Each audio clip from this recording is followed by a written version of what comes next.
नमस्कार। स्वागत है आपका स्टोरी ज्वेल में। तो आइए आज सुनते हैं मुंशी प्रेमचंद की लिखी कहानी शूद्रा। गांव के एक सिरे पर एक माँ बेटी झोपड़ी में रहती थी। माँ विधवा थी तो बेटी कुंवारी। घर में और कोई आदमी न था। बेटी गौरा बाग से पत्तियां बटोर लाती तो माँ गंगा भाड़ झोंकती थी। इससे सेर भर अनाज मिल जाता तो दोनों खाकर सो पड़ती थी। इसी से उनका गुजर बसर हो रहा था। हर माँ की तरह गौरा की माँ को भी हमेशा यही चिंता रहती थी कि किसी तरह बेटी की सगाई हो जाए। पति के मर जाने के बाद गंगा ने कभी दूसरा घर नहीं बसाया, न ही कोई रोजगार शुरू किया था। तब भी माँ बेटी सुकून से रहती थी। इस बात को लेकर गांव के लोगों पर माँ बेटी पर संदेह होता था। सबके मन में यही सवाल था कि दोनों स्त्रियां कोई धंधा नहीं करती, कोई मर्द भी नहीं है, तो फिर ये इतने आराम से कैसे रहती हैं। कभी इन्हें किसी के सामने हाथ फैलाते भी नहीं देखा। कुछ न कुछ गड़बड़ जरूर है। शूद्रों की बिरादरी बहुत छोटी होती है। 5-10 कोस से अधिक उनका दायरा नहीं होता। आखिर क्या कारण है कि कोई गौरा से शादी के लिए तैयार नहीं होता। गौरा की शादी के लिए माँ बेटी ने साथ कई तीर्थ यात्राएं की। उड़ीसा तक हो आए, लेकिन कुछ हल नहीं निकला। गौरा सुंदर और सुशील थी, लेकिन किसी ने उसे कुएं पर हंसते बोलते नहीं देखा था। उसकी निगाहें कभी ऊपर न उठती थी। उसकी ये हरकत गांव वालों के शक को और मजबूत करती थी। सभी को यही लगता था कि कोई स्त्री इतनी सती कैसे हो सकती है। दिन गुजरते गए। गौरा की माँ चिंता में घुलती जा रही थी। उधर गौरा की सुंदरता, उसकी जवानी गांव वालों की नज़रों में चुभ रही थी। एक परदेसी गांव से दूर नौकरी की खोज में कलकत्ता जा रहा था। 10-12 कोस दूर पहुंचते ही उसे रात हो गई। उस समय वह एक गांव में पहुंचा था। वह लोगों से किसी कहार का घर पूछते हुए गंगा के घर जा पहुंचा। परदेसी को देख गंगा बहुत खुश हुई। गंगा ने उस परदेसी से उसका नाम पूछा तो परदेसी ने बताया कि उसका नाम मंगरू है। इसके बाद गंगा ने मंगरू का खूब आदर सत्कार किया। उसके लिए अच्छे पकवान भी बनाए। धीरे धीरे दोनों की बातचीत भी बढ़ने लगी। इसी दौरान शादी की चर्चा भी छिड़ गई। मंगरू नौजवान था, तभी उसकी निगाह गौरा पर पड़ी। गौरा एक सुंदर और शांत हाव भाव की लड़की थी, जिसे देखते ही मंगरू भी मोह में पड़ गया और वह झट से गौरा से सगाई के लिए मान गया। उसने 2-4 गहने खरीदे और कपड़े उधार लेकर सगाई कर ली। गंगा बेटी दामाद को अपनी नज़रों से दूर नहीं करना चाहती थी, इसलिए दोनों गंगा के साथ ही रहने लगे। 10-15 दिन भी नहीं बीते थे कि मंगरू के कानों में कई तरह की बातें पड़ने लगी।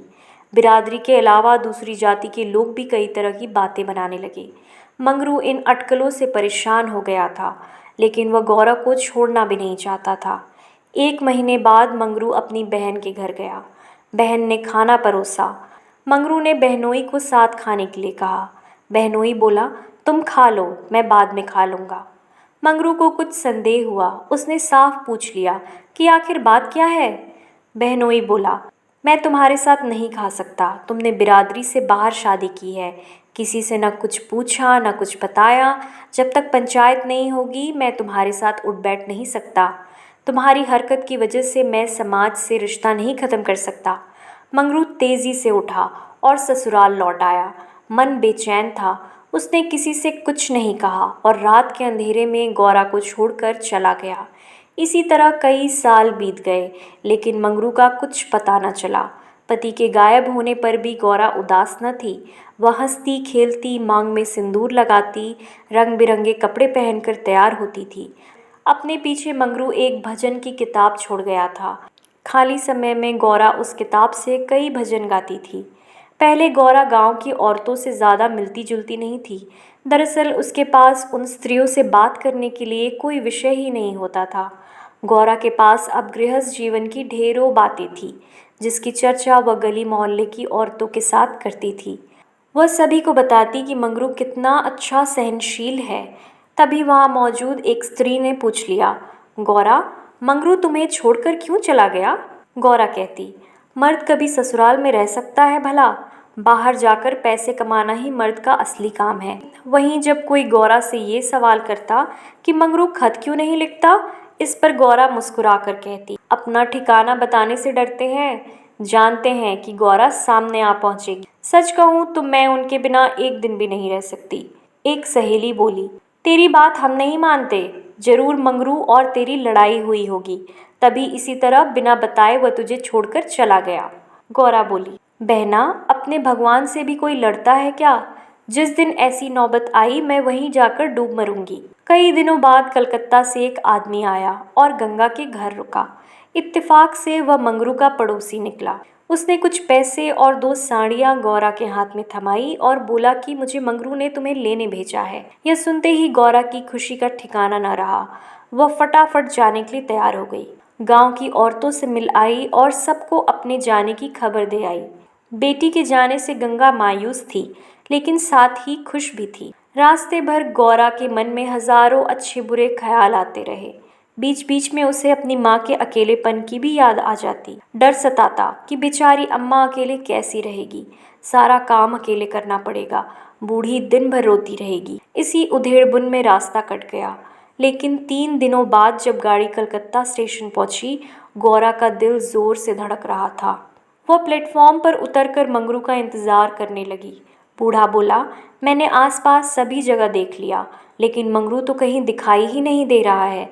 शायद अब तक आया नहीं। गौरा घबरा गई। तभी बूढ़ा बोला, चलो हम डेरा पर चलते हैं। उसे मालूम न था कि हम कौन सी गाड़ी से आ रहे हैं। ऐसे में भला उसकी राह देखने का कोई फायदा नहीं। गौरा बात मान गई और दोनों तांगे पर सवार होकर चल दिए। यह पहली बार था जब गौरा गांव से बाहर निकली थी। उसकी आंखें इधर उधर चीज़ों को निहारने में लगी हुई थी। अचानक तांगा एक सुंदर और विशाल भवन के सामने रुका। गौरा उतरी और तेजी से सीढ़ियों के सहारे ऊपर चढ़ने लगी। मंगरू से मिलने की थोड़ी भी देरी उसे बर्दाश्त नहीं हो रही थी। तभी बूढ़े ने पहली मंजिल के एक कमरे की ओर इशारा करते हुए कहा, यह मंगरू का कमरा है, जाओ, वह अंदर ही पड़ा होगा। गौरा अंदर गई, लेकिन कमरे में कोई न था। कोने में खाट और 4-5 बर्तन पड़े हुए थे। वह बाहर आई और बूढ़े को बताया। बूढ़ा बोला, मंगरू काम पर गया होगा, शाम को लौटेगा। यहाँ वह किराए पर रहता है। कमरे में मंगरू को न पाकर गौरा थोड़ा मायूस हो गई, लेकिन शाम को मिलने की सोचकर मुस्काई और साफ सफाई में लग गई। उसने कमरे में झाड़ू लगाया, बर्तन धोए, नहा धोकर शाम का इंतजार करने लगी। राह देखते देखते देर शाम हो गई, लेकिन मंगरू का अब तक कोई पता न था। गौरा का मन फिर घबराने लगा। घना अंधेरा छा गया था, परंतु कमरे में एक दीपक तक न था। जब भी किसी की आहट होती तो गौरा को लगता मंगरू आया होगा, लेकिन दरवाजे पर कोई दस्तक न होती थी। कुछ देर बाद दस्तक हुई। गौरा दौड़ी और दरवाज़ा खोला। सामने बूढ़ा खड़ा था। गौरा बोली, वो अब तक आए क्यों नहीं? बूढ़ा बोला, अभी मैं मंगरू के दफ्तर से ही लौटा हूँ। साहब ने बताया कि मंगरू का ट्रांसफ़र हो गया है। मंगरू ने साहब से कई मिन्नतें की, लेकिन किसी ने उसकी एक न सुनी और दूसरी जगह भेज दिया। मैं दफ्तर से उसका नया पता ले आया हूँ। कल सुबह तुम्हें जहाज़ पर बैठा दूंगा, फिर तुम अपने मंगरू के पास चली जाना। गौरा घबरा कर बोली, जहाज़ में? कितने दिन का सफ़र होगा? बूढ़े ने कहा, कम से कम 8 से 10 दिन तो ज़रूर लगेंगे, लेकिन घबराओ मत, तुम्हें कोई परेशानी नहीं होगी। तय बात के मुताबिक अगले दिन गौरा बूढ़े के साथ मंगरू के पास जाने के लिए निकली। बूढ़े ने उसे जहाज़ पर बैठाया और विदा किया। जहाज़ जैसे जैसे किनारे से अलग हो रहा था, वैसे वैसे गौरा को लग रहा था अब उसकी अम्मा, गांव सब पीछे छूट रहा है। चारों ओर पानी पानी देखकर गौरा का मन अजीब हो रहा था। अनजान जगह में मंगरू को कहाँ खोजेगी, यह सोच सोचकर उसका दिल बैठा जा रहा था। जहाज़ पर कई स्त्रियां और पुरुष सवार थे। गौरा उन्हें देख और उनकी बातें सुन रही थी। तभी उसकी नज़र एक कोने में अकेले बैठी स्त्री पर पड़ी। गौरा ने हिम्मत कर उससे पूछा, कहाँ जा रही हो बहन? यह सुनते ही स्त्री की आंखें डबडबा गई। बोली, मुझे नहीं मालूम कि मैं कहाँ जा रही हूँ, बस जहाँ भाग्य ले जाए मैं वहाँ जा रही हूँ। तुम कहाँ जा रही हो? गौरा बोली, मैं तो अपने मालिक के पास। स्त्री झट से बोली, बहन, कोई तुम्हें बहला फुसला कर लाया है? तुम किसके साथ यहाँ आई हो? गौरा ने कहा, मुझे एक बूढ़ा ब्राह्मण यहाँ बैठा गया।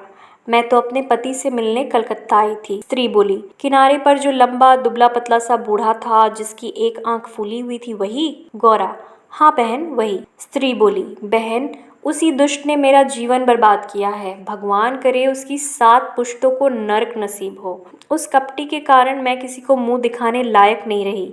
अब जा रही हूँ मिस्र देश, वहीं मेहनत मजदूरी करके गुजर बसर करूंगी। ये सब सुनकर गौरा के मुंह से बोल न फूटे। वह सोचने लगी कि अब क्या करूंगी। उसे अपनी माँ, अपने गांव, सहेलियों की याद आने लगी। कुछ क्षण बाद हिम्मत करके बोली, अब क्या करे बहन। स्त्री बोली, अब यह तो वहां पहुंचने के बाद ही मालूम चलेगा। यह कहते कहते वह जोर जोर से रोने लगी और अपना दुख बताने लगी। गौरा ने हिम्मत दी तो स्त्री ने बताया कि शादी के तीसरे साल में उसके पति की मौत हो गई। पति के ख्यालों के साथ वह किसी तरह जी ही रही थी कि एक रोज पापी बूढ़ा वेश बदलकर भिक्षा मांगने आया। उसने सन्यासी का रूप धारण किया हुआ था। मैं उसके जाल में फंस गई और आज मेरी यह दुर्दशा है। इसने मुझे पति से मिलवाने का लालच दिया। मैं बेवकूफ़ पति से मिलने की चाह में इस बहरूपिया की बात में फंस गई और इसके साथ चल दी। आगे की कहानी मुझे नहीं मालूम। अगले दिन जब मुझे होश आया तो मैं घर भी नहीं लौट सकती थी। अब बूढ़ा मुझे यहाँ ले आया और जहाज़ पर छोड़ गया है। स्त्री की बातें सुनकर गौरा को समझ नहीं आ रहा था कि वह क्या प्रतिक्रिया दे। वो बिल्कुल मौन हो गई थी। मंगरू से मिलने का सपना एक झटके में टूट गया था। गौरा को इस हाल में देख स्त्री बोली, भगवान पर भरोसा और साहस रखो बहन। हिम्मत पाकर गौरा बोली, मुझे अब तुम्हारा ही सहारा है। मैं और तुम दोनों अब साथ ही रहेंगे। स्त्री कुछ न बोली। दोनों एकटक नीले आकाश की ओर निहारने लगी। कई घंटों बाद जहाज किनारे पर पहुंचा। सभी यात्री उतरने लगे। तट पर मौजूद एक आदमी सभी यात्रियों के नाम लिख रहा था। अब गौरा के उतरने की बारी आई। जैसे ही उसने पाँव नीचे रखा वह चौंक गई। उसके शरीर में करंट दौड़ गया। वह जड़ बन गई। न कुछ बोल पा रही थी और न पीछे से आवाज़ दे रहे यात्रियों की बात सुन रही थी। ऐसा लगा मानो दुनिया रुक गई हो। गौरा के सामने वह दृश्य था जिसकी उसने उम्मीद छोड़ दी थी। तट पर खड़ा व्यक्ति जो यात्रियों के नाम लिख रहा था वह कोई और नहीं बल्कि मंगरू था। गौरा इस क्षण सातवें आसमान पर थी। उसकी खुशी छिपाए नहीं छिप रही थी। मंगरू ने अपना हाथ आगे बढ़ाया। गौरा ने प्रतिक्रिया न दी। इतने में यात्रा के दौरान मिली स्त्री ने गौरा को कोहनी मारी। गौरा लड़खड़ा गई।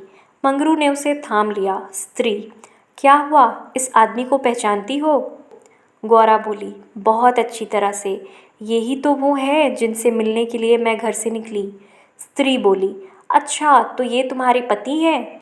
अब तो तुम मेरे साथ न आओगी, मुझे भूल जाओगी। गौरा बोली, क्या ऐसा भी हो सकता है भला? तुमने मुझे सहारा दिया है। मंगरू इन दोनों से दूर अपने काम पर लगा हुआ था। वह यात्रियों से जानकारियां जुटाने में व्यस्त था।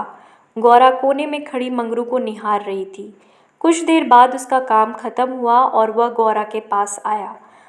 मंगरू, तुम कौन हो? क्या नाम है तुम्हारा और कहाँ से आई हो? गौरा मंद मंद मुस्काई और बोली, गौरा नाम है हमारा, मदनपुर बनारस से आए हैं। मंगरू ने उसका हाथ थाम लिया और आंखों में आंसू लिए बोला, भला तुम यहाँ आई कैसे? गौरा ने उसके आंसू पोंछे और चौंक कर बोली, तुमने ही तो बुलावा भेजा था, सो मैं आ गई। मंगरू को समझ नहीं आया कि गौरा क्या कह रही है। उसने बोला, मैंने कब बुलावा भेजा? भला मैं तो पिछले 7 सालों से यहाँ कैद हूँ, चाह कर भी घर नहीं जा सका। गौरा घबरा कर बोली, तुमने बूढ़े को नहीं भेजा था मुझे लाने के लिए? मंगरू बोला, बिल्कुल नहीं। गौरा का मन छोटा हो गया। उसने इस जवाब की आशा न की थी। गौरा गुस्से में बोली, मैं कल ही यहाँ से चली जाऊंगी, मुझे तुम पर बोझ नहीं बनना। मंगरू बोला, अब तुम यहाँ से अगले 5 सालों तक नहीं जा सकती गौरा, यही यहाँ का नियम है। गौरा बोली, ठीक है फिर, मैं अलग रहकर अपना पेट पाल लूँगी, लेकिन तुम पर भार न बनूंगी। मंगरू बोला, तुम मेरे लिए कभी बोझ नहीं हो सकती गौरा, तुम सती हो, देवी हो। जिस बूढ़े आदमी ने तुम्हें बहकाया उसी ने मुझे भी यहाँ भेजा है। आओ मेरे साथ, मेरे ठिकाने पर चलो, वहाँ आराम करना, फिर आगे बातें होंगी। यह स्त्री कौन है तुम्हारे साथ? गौरा बोली, यह मेरी सहेली है, यात्रा के दौरान जहाज़ पर मिली। इसका यहाँ कोई न है, अतः यह हमारे साथ ही रहेगी। मंगरू मान गया। तीनों लोग पैदल चल दिए। तभी सामने से 2 लंबे चौड़े शरीर के आदमी आते दिखाई दिए। मंगरू के पास आकर दोनों आदमियों ने बोला, आज ये दोनों औरतें हमारी।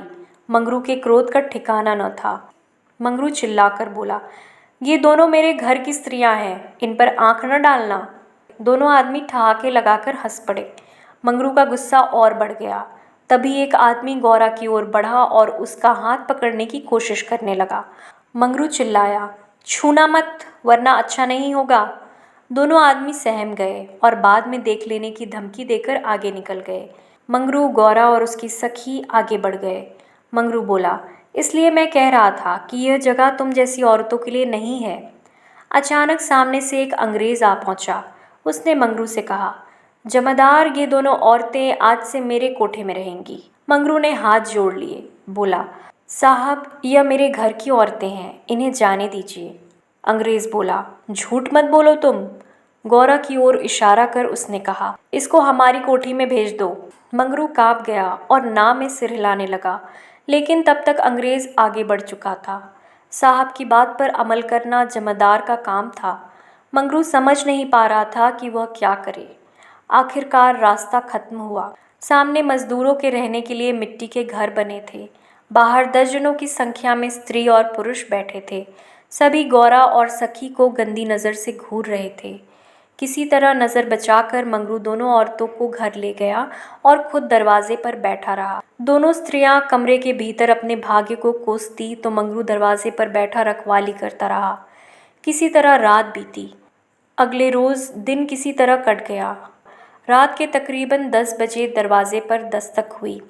मंगरू निकला तो देखा सामने सिपाही खड़ा है। सिपाही बोला, चलो, तुम्हें साहब ने बुलाया है। मंगरू बोला, भाई, तुम हमारे देश के आदमी हो, मुझ पर मुसीबत आन पड़ी है, मदद करो। जाओ, साहब को कह दो कि मंगरू घर पर नहीं है।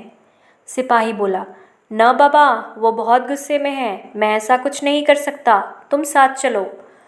मंगरू के पास कोई चारा न था। वह सिपाही के साथ निकल गया। मंगरू को सामने देख साहब जोर से चिल्लाया, वो औरत कहाँ है? कल तुम उसे मेरे कोठी पर क्यों नहीं लाए? मंगरू ने हाथ जोड़ लिए और बोला, वो मेरी पत्नी है साहब। साहब बोला, वह दूसरी कौन थी फिर? मंगरू, मालिक, वो मेरी बहन है। साहब गुस्से में बोला, हम कुछ नहीं जानते हैं, तुम उन दोनों में से किसी एक को लेकर आओ जल्दी। मंगरू साहब के पैरों पर गिर गया और रोने लगा, लेकिन साहब का दिल नहीं पसीजा। उसने आदेश दिया, जल्दी एक स्त्री को लेकर आओ वरना तुम्हें कोड़े पड़ेंगे। मंगरू कोड़े खाने को तैयार हो गया। साहब नशे में था। उसने न आव सोचा न ताव, हंटर निकाला और कोड़े बरसाने शुरू किए। मंगरू की चीख निकल गई। साहब उसे लगातार कोड़े मारते रहे, लेकिन वह अपने घर की औरतों की इज्जत देने को तैयार न हुआ। उसने अपने प्राण त्यागना बेहतर समझा। इधर गौरा और सखी कमरे में बैठे मंगरू की बाट देख रही थी। उन्हें क्या पता कि मंगरू पर क्या बीत रही थी। अचानक किसी के चीखने रोने की आवाज़ सुनाई पड़ी। कान लगाकर सुना तो कलेजा मुंह को आ गया। यह मंगरू की आवाज़ थी। गौरा दौड़कर दरवाजे पर पहुंची। मंगरू की आवाज़ सुनकर उससे रहा न गया तो आवाज़ के पीछे दौड़ गई। फाटक खुला था। गौरा कोई है की आवाज़ देने लगी, लेकिन जवाब न मिला। वह अंदर जा पहुंची। सामने मंगरू खुले बदन लहूलुहान हुए खड़ा था और अंग्रेज उस पर चाबुक बरसा रहा था। गौरा से यह सहन नहीं हुआ। वह दौड़कर मंगरू से लिपट गई और बोली, इनके बदले जितना चाहो मुझे मार लो, लेकिन इन पर दया करो। अंग्रेज खुश होकर गौरा से बोला, तुम यहाँ मेरे पास रहोगी तो मैं इसे छोड़ दूंगा। गौरा बहुत असहाय महसूस कर रही थी, कुछ न बोली। वहीं मंगरू दर्द से कराह रहा था। जिस साथ के लिए वह यह सब कर रहा था, उसकी आंखों के सामने वह उससे छूट रहा था। गौरा ने दिल पर पत्थर रखकर कहा, मुझे तुम्हारी शर्त मंजूर है, लेकिन अपने पति के स्वस्थ होने के बाद मैं तुम्हारे पास आऊँगी। अंग्रेज़ बात मान गया। उसने मंगरू पर अत्याचार बंद किया और सिपाही को उसे अस्पताल में भर्ती कराने का आदेश दिया। मंगरू को अस्पताल ले जाया गया। गौरा भी उसके साथ थी। इलाज के दौरान गौरा एक क्षण के लिए भी मंगरू के सामने से नहीं हटी। 4 दिनों के इलाज के बाद मंगरू ने आंखें खोली। तय शर्त के मुताबिक अब गौरा को मंगरू का साथ छोड़ अंग्रेज़ के पास जाना था। यह उसे मंजूर नहीं था। ऐसे में उसने मरना बेहतर समझा। अस्पताल के बाहर नदी की धार बह रही थी। गौरा जाकर उसमें कूद पड़ी। आनन फानन में एक अस्पताल कर्मचारी दौड़ा, मंगरू के पास आया और गौरा के नदी में कूदने की सूचना दी। मंगरू की आंखों के सामने अंधेरा छा गया। उसे कुछ नहीं समझ आया। दौड़कर नदी के सामने पहुंचा और छलांग मार दी। जीते जी जो कभी साथ नहीं रह पाए, अब वे दोनों परलोक की यात्रा में साथ जा रहे थे। अभी आप सुन रहे थे मुंशी प्रेमचंद की लिखी कहानी शूद्रा।